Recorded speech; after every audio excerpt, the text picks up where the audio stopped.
2. Let's see if it works this time.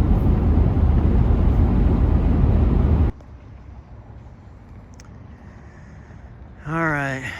Well, let's see if it works this time. I hope so. Patterns of Evidence, Journey to Mount Sinai, Part 2. Second time's a charm, right? Yep. Alright. Patterns of Evidence, Mount Sinai, Part 2.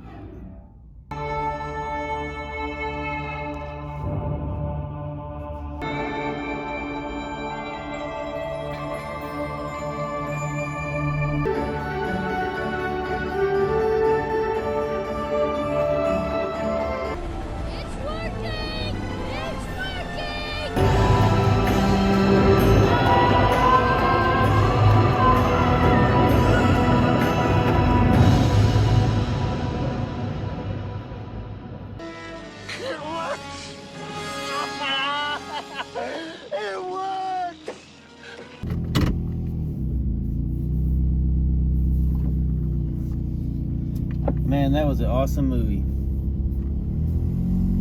That was a really, really good movie. I mean, the first half it was boring because they were talking about the dumb mountains that we already know that it's not. But even though it was boring talking about the dumb mountains, it's good that they disproved that those mountain ideas are really dumb ideas. And then they explained it biblically. These mountains are proposed by these people and they don't work, and here's why. And they explain it visually, graphically. This is why it doesn't work. It's really good. And then the second half of the film, that was the good part. Because the second half is when they went into all the details about Jim and Penny Caldwell and all of the stuff that they did, and Jebel Laws and Jebel Makla, and the difference between them, and the split rocket Horeb. And they showed the graveyard, you know, huge graveyard after all the people were killed after the whole worshiping the golden calf thing. They showed the golden calf thing, and gosh, what did they show? They explained the bitter waters of Elam, and they explained the 70 palms, and gosh, it was so good.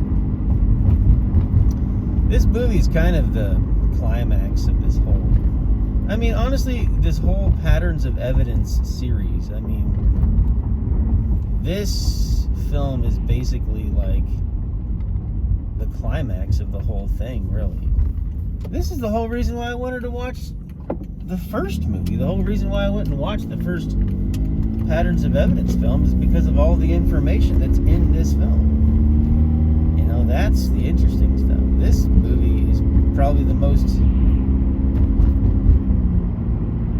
interesting of the Patterns of Evidence movies that there is.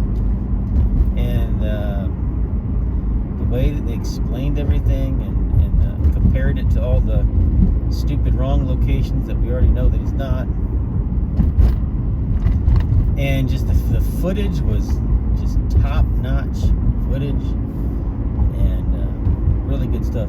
Of course, Jim and Penny Caldwell, they actually got a heck of a lot more stuff to share in their 4-hour-long presentation, like snowflakes in the shape of the Star of David, which, you know, they didn't show that in this film, but that's fine. Jim and Penny Caldwell, they got so much stuff to share, they're not going to fit it all in this movie. So that's just not going to happen. But definitely worthwhile.